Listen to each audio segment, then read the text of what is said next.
Uh, Just Neil, because. do you want us to start without you? So, because I already hit stream. We are technically live, but no one's here yet, so I don't feel bad. Uh, Sometimes the best streams are the ones that don't have anybody watching them. oh yeah, because then there's no pressure of being like good or bad. You can totally suck, and it'll be great. Um, Oh, we're used to sucking on the Escape Podcast. yeah, I'm okay with it. So, anyways, shall we? And then when Neil comes in, we'll give him a intro. Well, Cause we're already live, so I can no longer go and get myself some we'll go and milk. get yourself, and I'll start sending. Go and come back, my friend. All right. Go and go, because then I get to watch you walk because away. well, no, you don't, because on the internet nobody wears pants. That's true. Oh, Paul, dang it. All right, well, I'll go ahead and introduce us. So, for those of you who are joining us, which at the moment is nobody, which is, I think, fun. For those of you who are joining us, this is our latest episode of the Escape Podcast Content Creator Network's Talking Clones. With me, your host, Going Nerdy, or Thaddeus from Going Nerdy.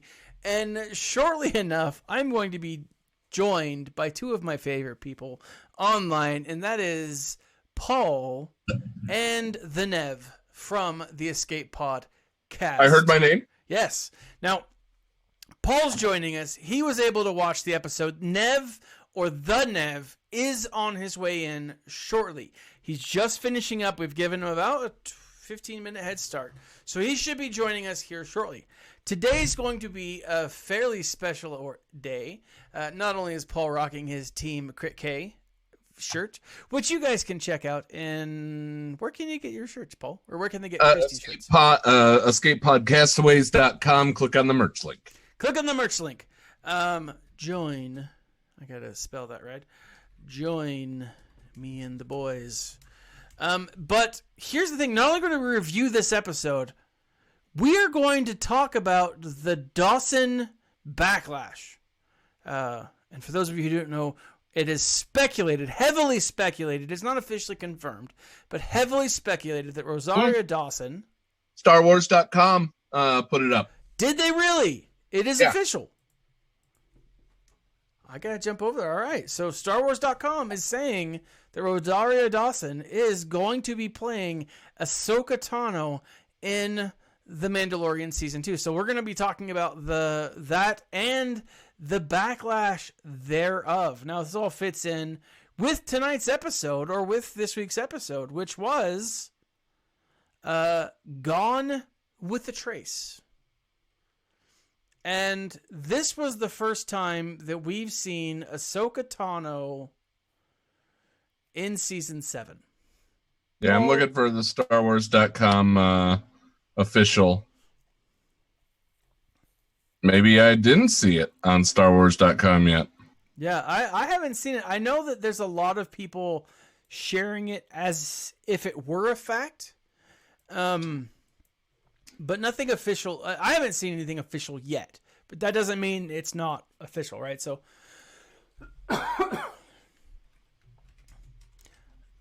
I'm looking through it, but that's something that you and Neil will be chatting about. Yeah. Yeah. So this week we've had 4 episodes of The Bad Batch, which was I really enjoyed. I really did. It set up a pretty awesome storyline. I thought it was great. But then we get our first episode of Ahsoka. And yes, we called that, by the way. Yeah. I mean, totally. I gotta say though, I was a little let down overall. It was definitely a filler episode. Am I wrong? Yeah, yeah, I absolutely think this was a filler episode just to show, essentially that Ahsoka is truly without any of the Jedi Order. You know, because the last thing we saw was her walking away. Yep. We now see her actually, you know, gone. Yeah. On her own, and apparently making bad used car deals. Exactly. So it's you just got to say that you've got to be careful when you're buying a used vehicle of any sort, especially repulsor bikes, and you're traveling down the I guess highway of Coruscant, or really any highway in life, and you got to make sure that you're buying a good vehicle, right? Yeah. Ahsoka clearly did not have a good vehicle here, right? Starts off, I mean, it's a very cool moment. She's going, she's riding her chopper, no pun intended. She's not actually riding chopper, although that would have been pretty cool. Rule 34. Oh, don't go there. Don't go there. Oh my gosh. Oh. Terrible. I'm like Thaddeus. Terrible. All right, so she is driving her repulsor bike. Thank you, Paul. And she's going to go down into the underbelly of Coruscant, and that's we've been here before, right? We've seen Coruscant not topside, right, in Clone Wars.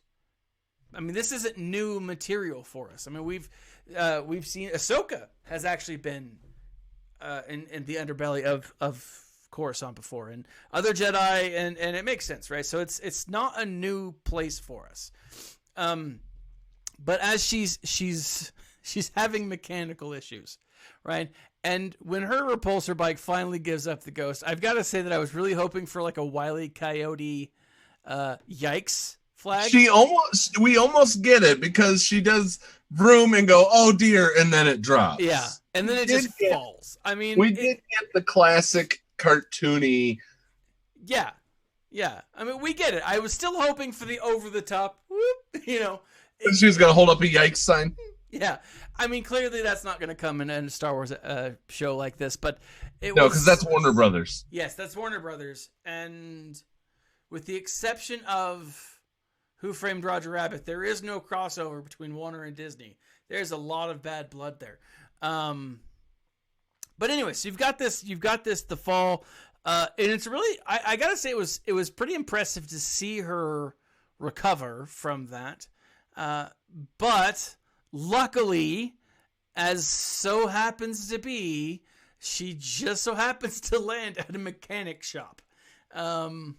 She's able to stall the bike or stop the bike long enough to land safely on a mechanic's platform where we meet our first of the sisters, right? Right. And I'm looking up her name right now. I forget what Trace, right? And so there's this mechanic shop is run by two sisters, and it is kind of an interesting concept because there's one of the things that I actually liked about this whole episode was you finally get to see what the everyday person goes through on Coruscant. Yeah.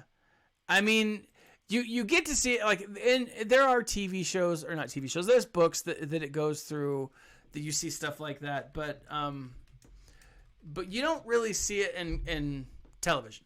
And so I thought it was pretty cool that we were able to see a working stiff, right? Someone who's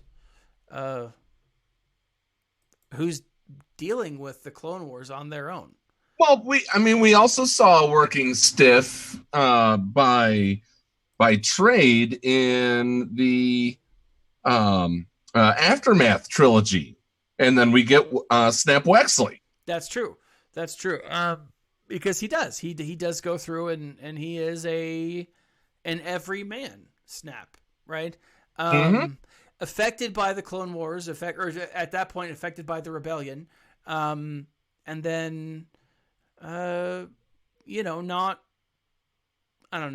super happy about what's going on in the world, and his mom comes back. Snap is a great character, by the way. Love Snap. Love Mr. Bones. One of my favorite droids in all of Star Wars canon. Amazing. But I gotta say, like, we see this back and forth, and let's relish it up right now, because we have no Nev to tell us how we're wrong that new canon is trash. That's true. Because we can like new canon because the Nev's not here. And I gotta say though, it was cool to see her response, right? Ahsoka seemed 100% out of the loop about how people, especially on Coruscant, view the Jedi, right? She's like, what are you talking about? It's the Jedi, right? I mean, granted, that's my terrible impression of Ahsoka, but, it's an interesting moment where she's like, well, the Jedi are starting the wars, and the Jedi are doing this. Who are they to do this, and who are they to do that? And it was definitely an interesting moment, right? And I think a wake-up call for Ahsoka. More so than we've seen. I mean, granted, if being put on trial for murder and betrayal wasn't enough of a wake-up call, this may have been more of a wake-up call. Go ahead. I was just going to mention Trace, by the way, was voiced by Bridget Cully Canales. Yes. And we haven't seen much of Bridget, but we have heard much of Bridget as additional voices. We've heard her as Trace Martez. Mm-hmm. She was also in the video game Crackdown 3, We Bear Bears. Yeah. Overwatch, it looks like. Yeah, Overwatch. She plays Alejandra. Mm-hmm. So I mean, we've heard her in many different things. She plays a young mother in Baby Driver, according to IMDb. Yeah, I haven't seen. I've heard great things, but I just haven't seen it yet. But she's Alejandra from Overwatch. That was the big one that I was getting to. Okay, all right. Yeah, sorry, totally stole your thunder. Then I apologize. It's okay. It's okay. But so she is she's getting there as a voice actress, and she's I think she could make it as an actress itself as well. Yeah, based on the roles that she has here, it definitely seems like that she definitely could. I'm wondering here. I'm jumping up. There's a show called Married with Friends, which makes me wonder if this is the spinoff of the Married with Children that has been talked about for years, and it doesn't look like it. But no, I think actually that show has since been canceled. That's unfortunate. But so, anyways, like it's interesting. My first thought is Ahsoka has found someone to kind of leech off of, or lean on to, not leech off of. Ahsoka's not the leech kind. No. But she is someone who does develop some very deep connections with people, and that is interesting. And I think that's what we're seeing here. There's a relationship that we notice between Trace and her sister. Let me bring up her name. I jumped over to... So Trace and her sister, Rafa. Oh, her sister? Yeah. Rafa. Not Rafi. That's the other show that we talk about. Yeah. But Rafa is voiced by Elizabeth Rodriguez, who was in Fear the Walking Dead as Liza Ortiz. Oh, yeah, she was. And also Agent Chavez from Grimm. Yeah, and it looks... she's got a list. She definitely has a list. But if the one that most people would know that are in our genre, Definitely is, or Aledia Diaz. Yeah. In Orange is the New Black. Yep. So That'd be enough. but she's also in Logan, the Wolverine movie. I don't know who Gabriella was not a major character. Was she not? Okay, I didn't think necessarily, but so like she's definitely someone who has some acting chops. Now, I gotta say, one of the things that I liked about this is this whole episode, this back and forth sibling connection, right? You get the underworld, you get the sisterhood between the two sisters, obviously. I liked that only because I think it's going to set up that Ahsoka is going to be taking over as the older sister, right? I mean, am I wrong here? I have a feeling that Rafa is going to meet an unceremonious end. If we even see them after this episode. Oh, I think we will. Okay. I absolutely think that we will. I think that it's very. But are we gonna see Pintu? Pintu, the voice of Bobby Moynihan. Bobby Moynihan. I freaking love that Bobby Moynihan is on this. Yeah. Pintu was he the bad guy? He was the loan shark coming to collect his money. Right. So I think we will see Pintu again. I think that we'll have... Jedi better have my money. Yeah. I think that we'll see him again. I think that he's going to be our villain of this story arc. I think this will be an arc. I think this is just the beginning of the first few episodes. I think there's going to be something else that will eventually... Ahsoka has spent her entire life finding and solving problems, right? And I think that she's going to see what's going on with Trace and Rafa as a problem. Not necessarily the relationship, but I think what they're into. And she's going to try and fix it, but I think it's going to go poorly for her. I think that Rafa will lose her life, and I also think that Trace might as well. Just thinking that. But one of the things, like, there's not a lot to talk about this episode. I will say there was some funness to this. I'm coming into season 7 with a very much I want weight. And this episode wasn't weighty. Right? I mean, it was lighthearted. It was almost silly at times. It sets up. This was the very first. This was the very first truly new episode. Yeah. We had the storyboard elements of the first 3. Yep. And then we had the story of the 4th. Yep. But this is the first truly all over new episode. And they gave the fans what they wanted. They gave them Ahsoka. Mm-hmm. What happened to Ahsoka? Well, now we know that she ended up nearly crashing her bike and killing herself right off the bat. But then, came back and became a hero of sorts. Her own local hero. Yeah. And like, that's the thing is it is the first episode, and it is very much a Clone Wars episode, right? And if you look at the Clone Wars, they have story arc, individual episodes, story arcs, right? This is in keeping with what we've seen in the past. That is true. So that's why I'm thinking we're not going to see Trace and Rafa. But and while I see your point, I'm going to 100% disagree with you. But I think that one of the things that we will see is her connection here, right? Her connection to the people of Coruscant, right? Ahsoka spent her, like I said, Ahsoka spent her entire life fighting a war.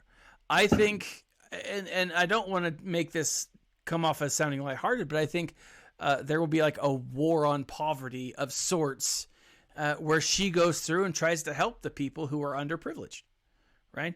And then I think there will be a moment where she realizes that she can't.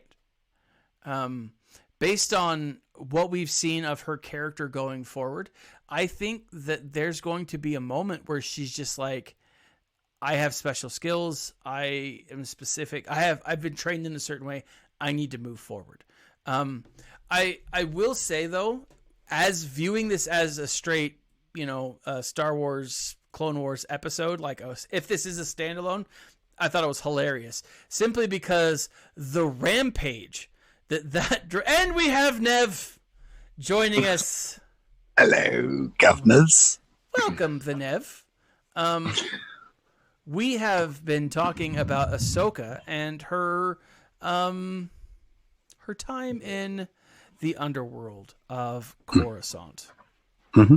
And one thing that we've talked about, Paul and I seem to disagree, but Paul thinks that this is going to be a standalone episode where we will see no more of the Martez sisters. Of Trace and Raffi. I mean, Rafa. Trace and Rafa. Mm-hmm.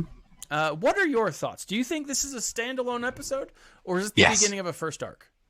Standalone episode. It's kind of like, here's what Ahsoka's up to. You wanted to know, and she's just kind of like going about her life. I loved seeing. This is one of the reasons why we like her, because she's got flaws. She's not perfect. She's clumsy. Sometimes she makes poor mistakes. So she second guesses herself. These are endearing characteristics, and we get to see all of that in this episode because, she bought the bike. It was her bloody fault in the first place. We were talking about that. She went down to Crazy Sal's. She bought her. Clearly, she bought her speed bike from George W. Bush. Yeah. Well, no, it was she found one where that had the. Flailing R2 man, right? She was brought over. Inflatable flailing. God, what? Yeah, what is? I can't say it. I can't do it. But it's wacky inflatable flailing arm guy. It's wacky inflatable flailing arm guy. That's what it is. And of course, right? Those are definitely Sith traps. Let's face it. And so, she bought the bike, and I gotta say, how devastating would it be that if Ahsoka's first moment in the Clone Wars was she died? I mean... Well, we knew she wasn't going to die because, We don't know. There's cloning. I mean, they could have brought her back some other way. It would have been stupid and weird, but, they could have done it. I mean, but yeah, so I do think, Nev, that this is the first of a story arc. I think that we'll see Ahsoka with the Martez sisters, Rafa and Trace, and kind of doing different things. I don't think that it'll necessarily be a focus on them, but I think they're going to have a major role to play. And I'm going to say this in the next 4 episodes. I think that we're going to see an arc over the next 4 episodes, like we saw with the first 4. Now, I will say the highlight of this as a standalone episode was definitely the rampage by the bot, by the droid. that was hilarious. I really thought that was funny. I enjoyed the absolute crap out of that. But other than that, I mean, it was very, I don't know. It was kind of disappointing. I gotta say, anticlimactic. It was. I don't think that's the word you're looking for. Thank you. I was waiting for so much more, and it just didn't happen. There wasn't what I thought. It subverted your expectations. It did. And again, I gotta say, sometimes we go into these sequels, these follow-up episodes with a certain expectation. Like, we're like, this is what I want to happen. And when it doesn't happen, we can be upset. Like, I know, and I will say this a little bit, but I know that one of the things that I was upset by with the sequel trilogy is I had my own expectations, and they weren't near them. Like, the sequel trilogy just didn't live up to what I had built in my mind as what we would see. And that was disappointing to me, you know? So, but anyways, and that's what I'm thinking here too is what are you doing, Paul? I'm letting you catch up. You're playing with Zoom because it's no, it's, that's not Paul. That's me. Is my computer is. Have you seen what he's doing to us on the stream? Yeah, I'm sorry. What? No, I don't watch I don't concern myself with how others portray me. That's good. That is very good, Paul. Yeah. And that's why you have the top square. I gotta. So I get zoomed in on when you're screwing with things. Indeed. No, so like I will say that was one of the things that I enjoyed most of all was the droid and the reaction of, you know, the rampage. That was fun. I did. I thought it was fun. It was lighthearted. And I was saying to Paul, it was one of those things that was definitely Clone Wars. When you're not looking at an arc as a whole, as a standalone episode, it was a very Clone Wars-y episode, you know? And as such, I was actually disappointed with it. And I'm kind of sad that I was disappointed with it, but it was, I was, you know? I've been thinking about what I was going to rate this and how I was going to rate this. And I'm not sure I'd give it a great score, or I'm not sure that I will give it a great score. But Nev, yes, you are fresh off the episode. Yeah. Fresh off the episode. Yeah, that's why I was late. Fresh off the episode. Yeah. Was still. So tell us what your thoughts are. Great. I thought it was a good. It was a solid standalone episode. Okay. Good story. Nice interaction with the locals, as tends to be the way when Jedis are having these one-off stories. There's always somebody, you know, that you can put into the story so that you can, you know, give the story some depth and morals and ethics and twists and turns and stuff like that. So the sister's character is good.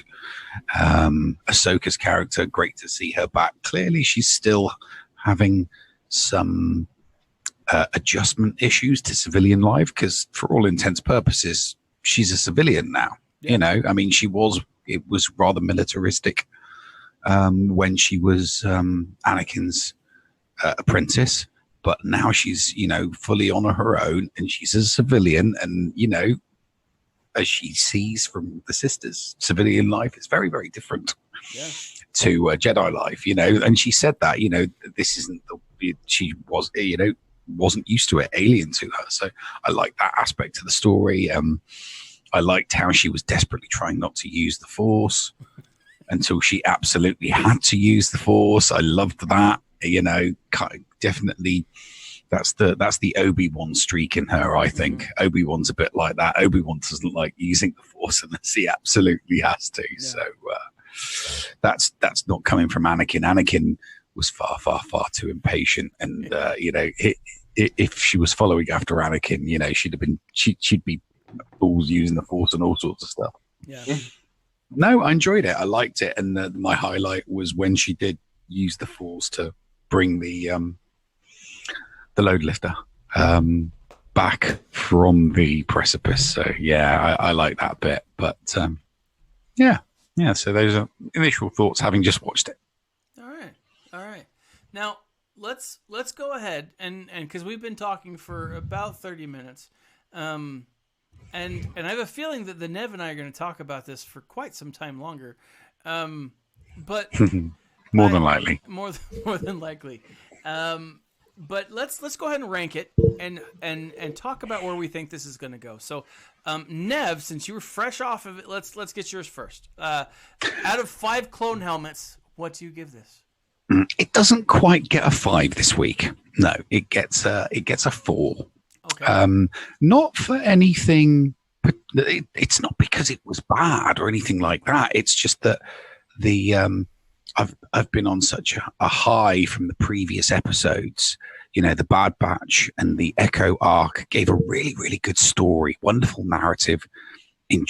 Thoroughly enjoyed it. And it's like, you know, they've taken a step back and basically pointed at Ahsoka and gone, top that. Yeah. And she just, you know, you'd think that, you know, the triumphant return of Ahsoka to the show would kind of elicit that. But it was a more down-to-earth episode. And like I said, I'm not saying that there's anything bad. That's why I'm still giving it 4 out of 5. I'm just saying, you know, this is one of those nice grounding episodes where you get some good old-fashioned storytelling and a little bit of, this is, you know, adjustment for Ahsoka and stuff like that. So I enjoyed it, but it only gets a 4. It wasn't as wham, bam, this is awesome in your face as the previous episodes. All right. Paul. Score it. I'm giving this one. I'm going to give it a 4.5 out of 5. I wanted to give it a 5, but because of the fact that it didn't give us something to look forward to. Okay. I'm going to have to go back to say sorry. It's only going to be a 4.5.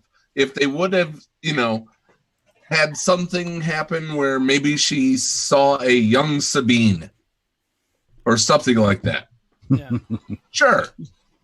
But that 4.5.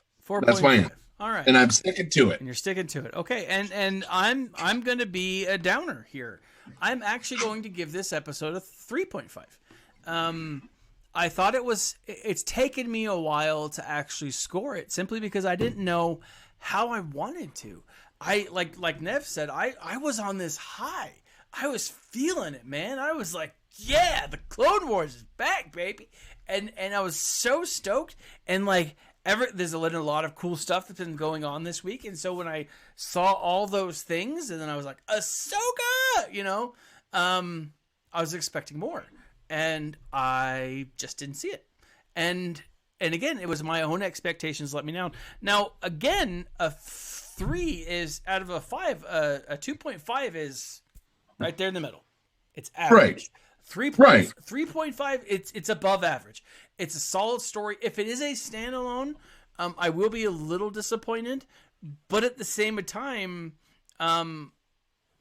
it might actually. You just want more Bobby Moynihan. I do want more Bobby Moynihan. I absolutely. Who doesn't? You know, that's why they keep him on Saturday Night Live for like the last 20 years. He's everyone loves him. No one knows him, but everyone loves him. Right?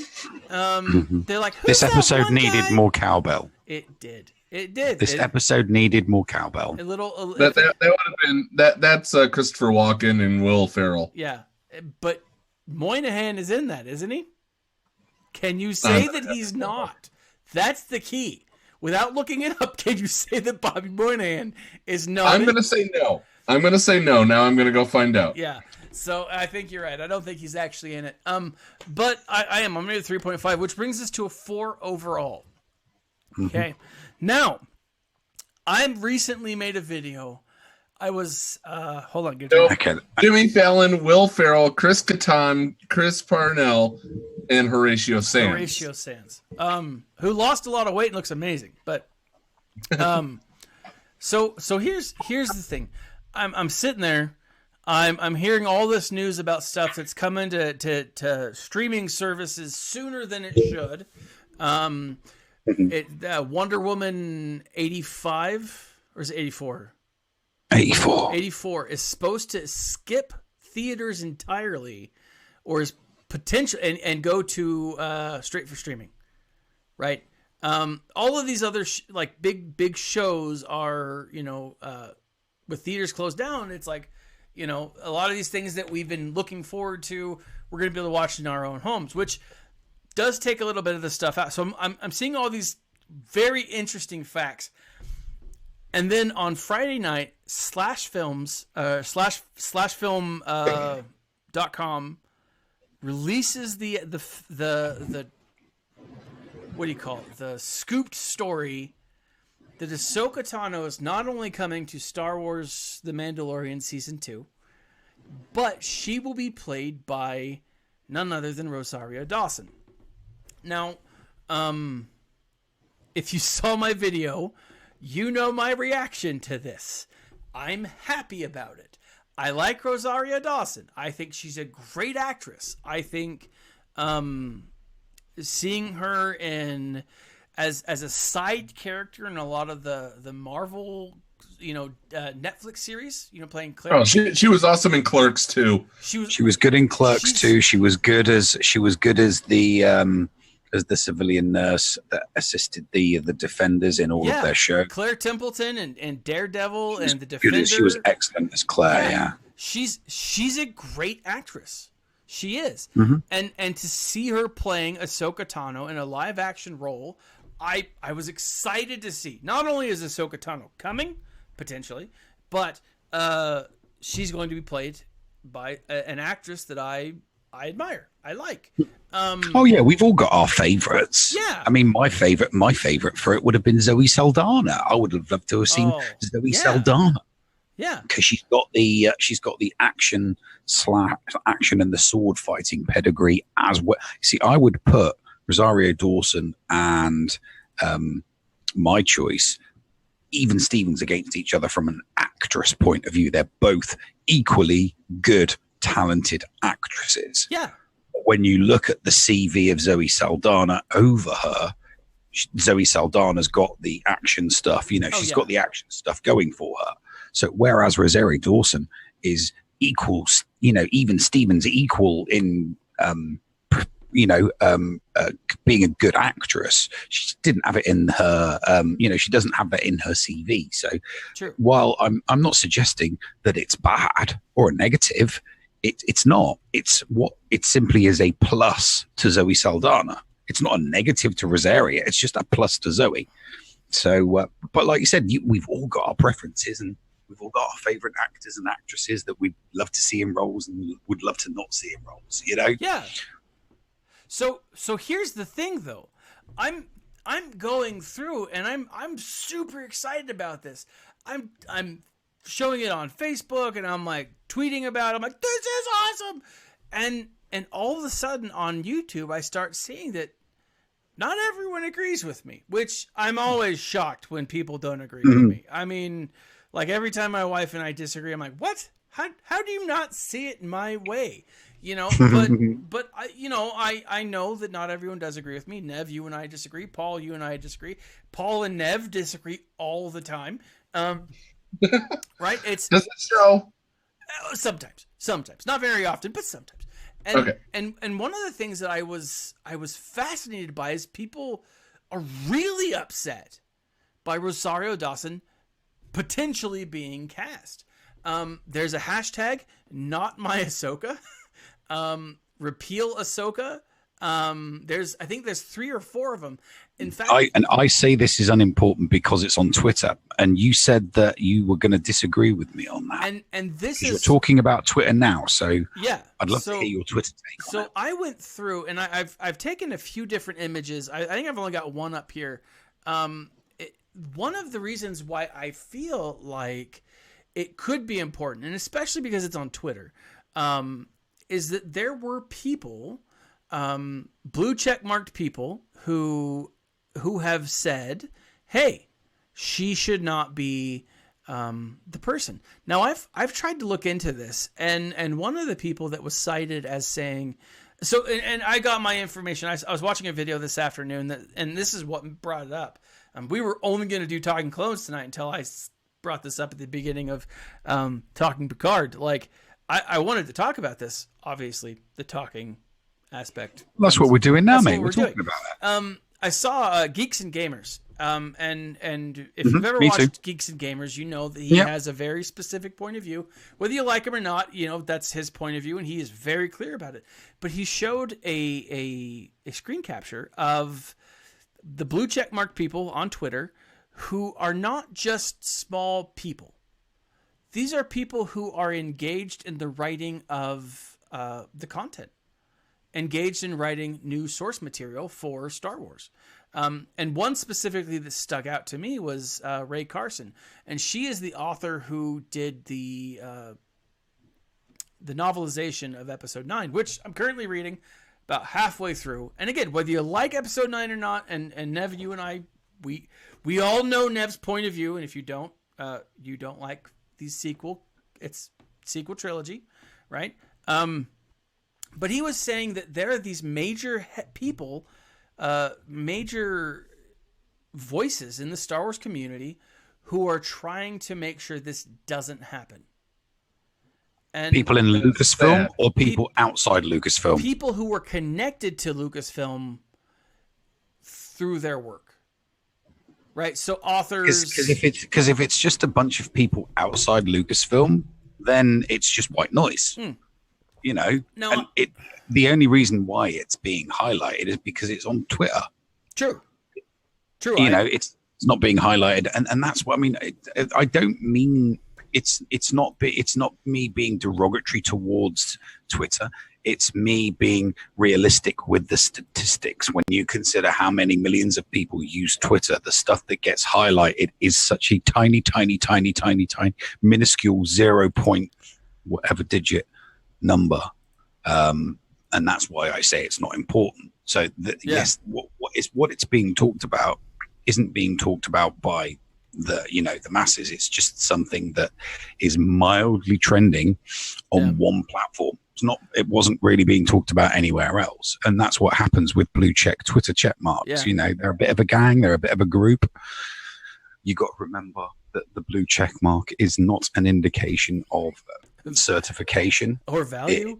It's not a validation of their opinion. Yes, it's validating that they're a public figure, and that is truly their account. So, in essence, you can hold the people who have the blue check mark accountable, not on a pedestal. And I think that is a very good point, Paul. I'm going to open up. I have some of those. You do. I 100% agree with you. Now, let me see if I can bring this up real quick. As anyone who's come to a live stream of mine knows, that I'm not great with OBS. I was going to open up a window and crap! I deleted you guys. Mode. Just go to studio mode. Help! Let us out! And play around with the left-hand side. I've deleted you guys. We're trapped in Thaddeus's basement. Let us out. Never. It's going to be a nightmare trying to talk you through installing and fitting your camcorder. Oh, it is going to be terrible. Although I've almost got the last piece to allow me to do it, Nev. I'm so very close. I don't even know what I was using. Display capture? Oh, shiz. Yes. It's not no window capture. Window capture. Okay. Window capture. But you guys.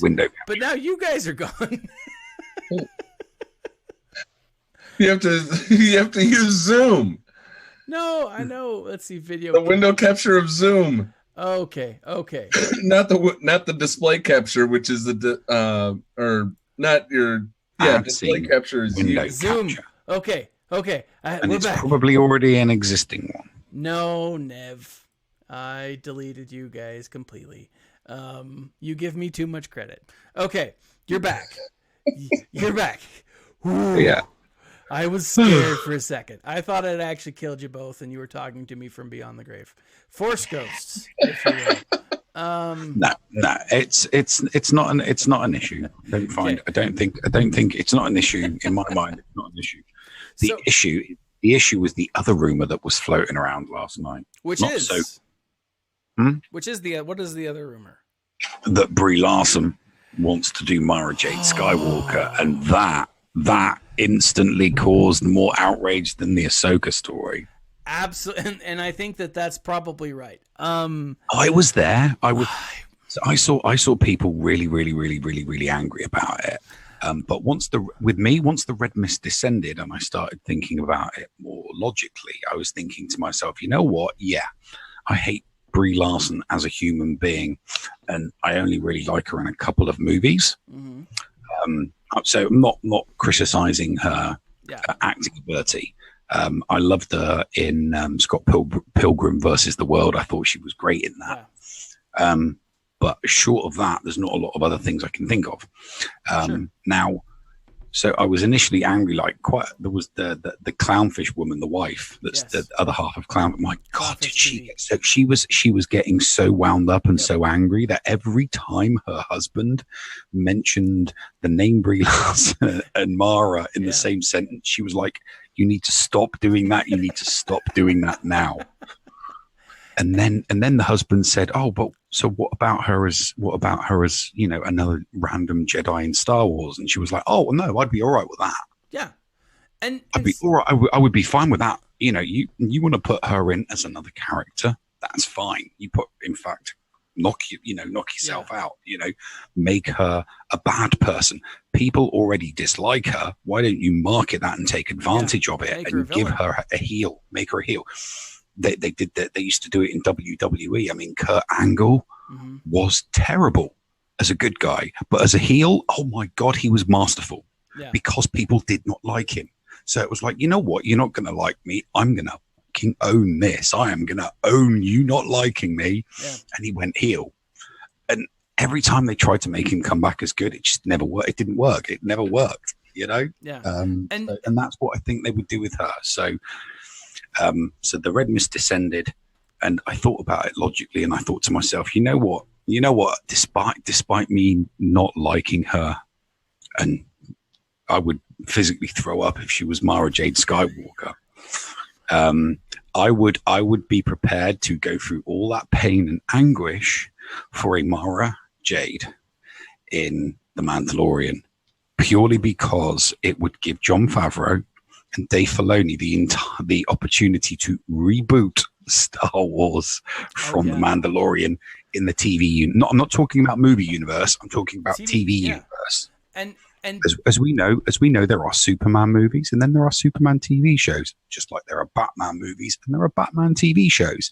This is Star Wars TV, and the story and the canon can be whatever Dave Filoni and Jon Favreau want it to be. Agreed. So they can reboot the Star Wars IP from a TV point of view while doing whatever the hell they want with the movies. Now here's the thing. And the canons don't meet. The canons just, they touch. The canons touch from the movies to the TV show. Nev, I love you. But I don't think they'll do that. Now, I do the touching of the cannons. We've already made one Rule 34 joke that you missed. It was very inappropriate. It was Ahsoka riding her chopper. Rosario. Oh my gosh. Anyways, they're going to touch. So the thing that I love about The Mandalorian, I think one of the things we all love about The Mandalorian are the people in charge of it. Jon Favreau, Dave Filoni, two excellent storytellers who were masterful at their craft. Every rumor that I've heard points to these two gentlemen using The Mandalorian as a jumping point for other TV shows. And if you look at the supposed rumored cast for season 2, which I don't know, Nev, if you haven't looked at it or seen it, I don't want to spoil anything, but there's a lot of characters from existing characters that we have we've met before in books and TV show in movies, well, not movies, but books and video games that could potentially show up in this season 2 and have a fairly large role, with Ahsoka being one of them, or now that it's mentioned that she's going to be, or potentially going to be part of it, it's likely that her part is going to be small enough to where it's a jumping off point for the cartoon that she and Sabine are going to be running or leading, right? So it's a small part. And so the fact, and I think you made a good point here, having Mara Jade or reintroducing Mara Jade as a character in new canon, she was from old canon. Yeah. But introducing her in new canon with these two at the helm, I think could be a huge win for Disney. Paul, what do you think? You've been very quiet here. Yeah, I'm worried about that it's mostly just everybody and their mom adding in what they wish were going to happen in season 2. Okay. I stay away from these. I heard about the Rosario Dawson thing because honestly, we're all cooped up in our homes. Yeah. Mm-hmm. So, I think it's going to happen with as much traction as it got. Yeah. I thought I saw Star Wars. It might have even been on news alert on my phone. Yeah. But I think it's going to happen. But whether or not it is, how to put it, whether or not we can rest our hat on all the other rumors, I doubt it. Yeah. Until it comes out on StarWars.com, I don't look at it. Until that episode airs, and then I go back on the IMDb to see if I missed anybody, or to, find out that the Devorian is Mr. Crab, then, I don't worry myself about it. Yeah. I'm really, I must admit, I'm very, very excited because the last time we saw Ahsoka Tano, she was with, I'm trying to remember. Oh, that's right. She was with another Mandalorian, wasn't she? Mm-hmm. She was with another Mandalorian, a Mandalorian called Sabine Wren. See, that's how you steal somebody's thunder, Thad. I'm sorry. You see, so if Ahsoka was with her when she was last in, then logic would dictate we're also going to get Sabine Wren in her snazzy. You know what? I think it would probably be a bit more weathered Mandalorian armor, but so no one's saying boo about Sabine because they were together, and obviously they've if Ahsoka's returned from their quest to find Ezra, then obviously Sabine will have as well. And we're going to get some, we were looking for a friend storyline. Yeah. With her and Sabine coming back, and there's going to be a culture clash between the way Sabine thinks that the Mandalorian way is and the way our Mandalorian thinks the Mandalorian. Oh, that is the way. That is the way. Because he's going to be saying this is the way, and she's going to be saying, "Excuse me, what are you talking about?" What? And then it'll be like, Sabine will be there because Sabine's going to want that sword back.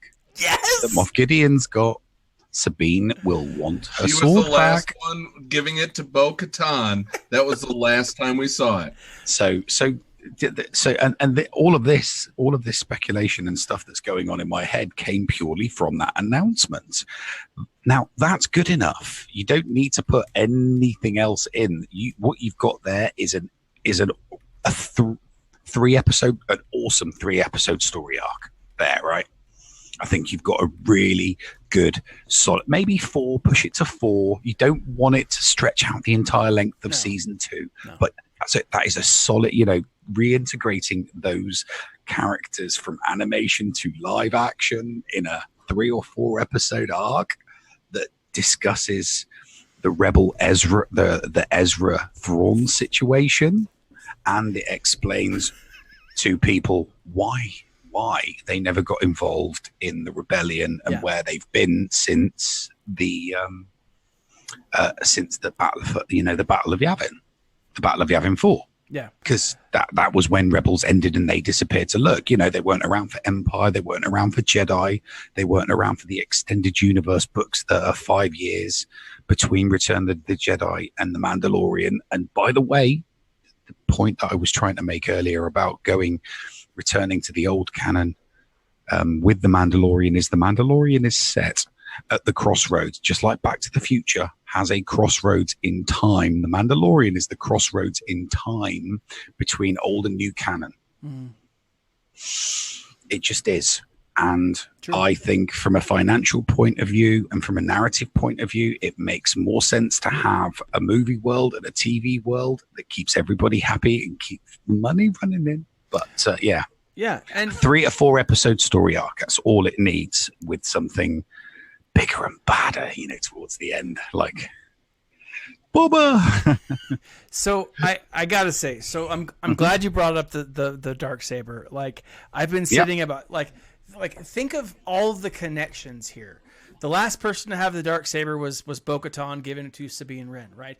Who's Sabine Wren? She's a Mandalorian who was connected to the surviving, rebels. So yeah, she's connected to a clan, right? Sabine Wren and Ahsoka Tano, Jedi, Mandalorian, or if you want, not even Jedi, Force user, Mandalorian. What do we see at the end of season 1 of The Mandalorian? Mandalorian with the freaking Force user going off on a quest, right? Going off to find something. Now, the finding something is WTF Baby Yoda. So, like, is he going to find his home? Is he going to find the back? We don't know, right? But he's going to find something. And where is he? Well, he's in the outer reaches of the galaxy. And so absolutely makes sense for these two to be connected. Then you have, like, the fall of, and you jump to the real world for a second, you have the fall of Bob Iger. Bob Iger has been replaced, right? And you have a new person being brought in to head Disney, and specifically Star Wars also, in a new realm, in a new wave of things. If that person has any business sense, he's going to look at what was done well, what was done poorly, both in new canon and the former canon, and they're going to bridge the gaps. They're going to look at, what can we do? Right? This whole Project Luminous that jumps back 200 years before Anakin, that is a marketing ploy. If ever I've seen one. They sat together as writers and said, what can we do? And there's got to be a creative director in that room saying, no, you cannot do that, because we know that's not going to be okay. Because fans hated similar situations. I know that there was creative freedom in that, but you've got to know that Disney's goal is to make billions of dollars off of Star Wars. Now they have, but they didn't make nearly as much as they could have, right? And my mind is bridging those two mediums would make so much sense from a financial standpoint, because everyone loves those things. Everyone loves The Mandalorian, and most people love Rebels. And if they don't love Rebels, they freaking loved Ahsoka, because she's a great character.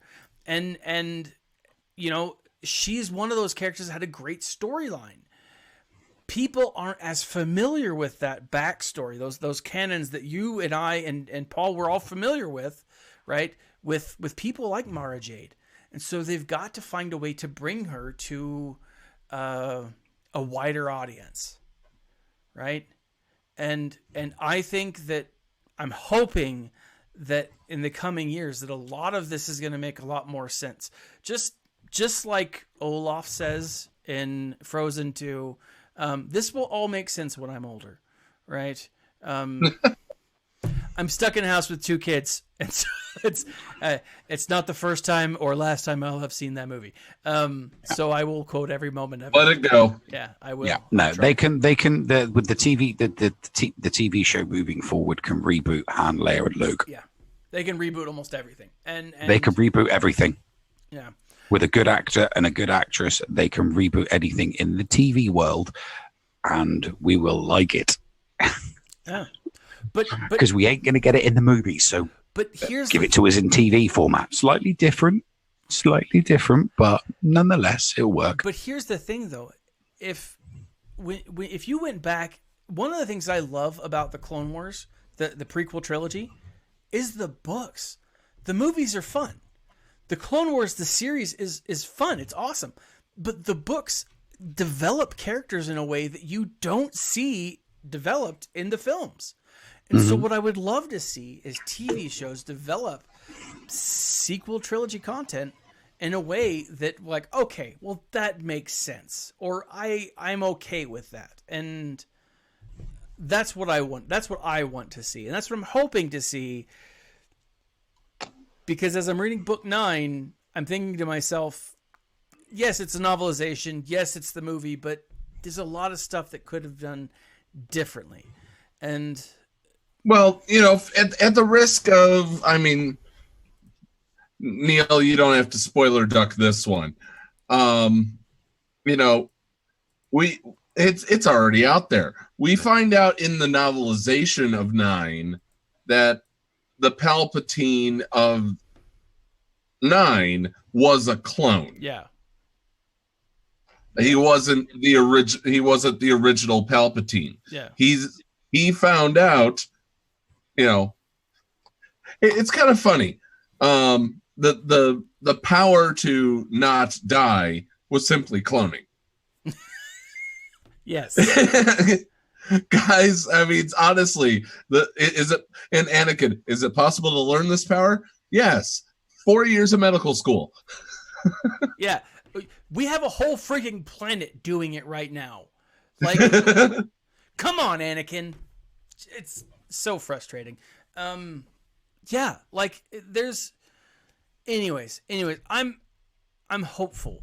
I am. And Neil, I agree with you that Captain Marvel could be a great villain. Lean into it. I think she'd be a great villain. I do. I really, really think that she would be a great villain. Yeah. There's if they do introduce some of the old content, there was a Sith named Lumia. Do you guys remember? They could her? make her. I remember, yeah. Like, but they could make it. They could make her an old. They could make her an old Inquisitor. Like, you know, she could pull off an Inquisitor because they're arrogant and she can do that. Oh, absolutely, absolutely. She can do, because she did it so well in Scott Pilgrim versus the World. That character, it just give that character, you know, a lightsaber, and say you're by the way, you're dark side, you're not light side, and it's like, yeah, okay, I can do that. And honestly, I think she'd be okay with it. You know, so I think most fans would be. Everybody, turn on your lightsabers. Oh, I'm dark side, awesome. Hold on. Turn it on. Turn mine on. All right. Well, then, if you're gonna do that, see, I don't have a. All right, if Neil's gonna do that, hang on. If Neil's gonna do that, I'll be right back. My lightsaber's much smaller, as you can see back in there. See, Neil, we've already made too many jokes like that. So, I do want to get myself a really cool lightsaber, like one of those nice ones. This is just a $10 one. hey! Look at that! I'm top dog. You are top dog. I'm top dog on the stream. Yeah, I'm top dog. How does it feel, Neil? Feels good. Feels good to be top dog. I'm jealous. I really want one. Okay, so in addition to the obviously all of these varying discussions, yes. Something else. If we've got Ahsoka, that means we have Sabine. If we have Sabine, how will they get out of? Excuse me. How will they get out of the sticky situations that they find themselves in during this 3-episode/4-episode story arc. Baby Yoda. Right at the end, no, it's not going to be Baby Yoda. It's going to be Hera. It's going to be the Ghost, and it's going to be a grown-up, a slightly older son of Kanan Jarrus. Teenage Jason Syndulla. Mm-hmm. That would be cool. That would be cool. Not for a lot, but just for the end of an episode. Well, the ship's going to land, and Hera's going to walk off, and it's going to be one of those cameo things. Yeah. And we're going to be like, oh my God, are you kidding me? It's a bit like Mortal Kombat, where they had Arnold Schwarzenegger do what's his face, and we only saw it for a glimpse, and it was like, oh my God, that B-rate movie had Arnold Schwarzenegger in it. What the hell? Seriously, what the hell? Johnny Cage's Killer Mime or whatever. Yeah. Mm-hmm. There's a lot of potential here, and I'm really excited to know. Last thing, and then we do have to wrap it up. We do know that material is being shipped to streaming services sooner. Mm-hmm. It's possible because they have finished wrapping the shoot, right? With the new game engine that they're using to edit a lot of their work in production in production as they're shooting. It may not take as long for them in post-production as a traditional TV show would. So it's possible that with all the crap that's going on, coronavirus and everything, we could see The Mandalorian coming to streaming sooner than October. Do you think it's possible, guys? Paul, then Nev. I don't think so. I don't. I do foresee Star Wars Celebration being either canceled or postponed. Yeah, that'll be canceled. Yeah. And I do think that they are going to end up going ahead and keeping the date because they can't give us everything they were going to have later on right now. That's true. And also, we need a break. That's true. There's a lot of stuff going on. A lot of stuff. Mm-hmm. Nev, what are your thoughts? Okay, so possible, yes. Probable, not so much. So it is possible that they bring this stuff out early, but is it probable? Nah, not really. The maybe a month early or 2 weeks early. Maybe the end of summer. But the next 6 to 8 weeks. Oh yeah, it's not probable. It's possible, but it's not probable. Yeah, it's not probable. Not enough to build hype. Not enough. No, not enough to get hyped about. But I mean, I actually thought that you were going to say, Swagger's going to, drop us some Mandalorian characters. No, I don't think that at all. Not anytime soon. I don't believe. Although, I don't think that. It's possible that we could get some stuff tomorrow. I think that we could be seeing at least information here in the next couple of days. I think that we will get information about when the Galactic Legends will be dropping tomorrow, specifically. Because it's the 22nd. I mean, they don't have much time left. So, no, they don't. No, they don't. But anyways, gentlemen, thank you for joining us tonight. Always, anytime, buddy. Always. You guys can catch them at the Escape Podcast on their Discord channel, on their YouTube channel, and you are now Twitch affiliates, correct? Yes, Twitch affiliates at twitch.tv/just Escape Podcast. All right, Escape Podcast. Catch them there, gentlemen. Thank you again. It is always a pleasure. This has been the Nev, who is in the top spot. Paul. Yeah, since I had to change the light, that's all. And myself, Thaddeus from Going Nerdy. And as always, my friends, smile. And stay nerdy. And stay nerdy. Bye-bye. All right.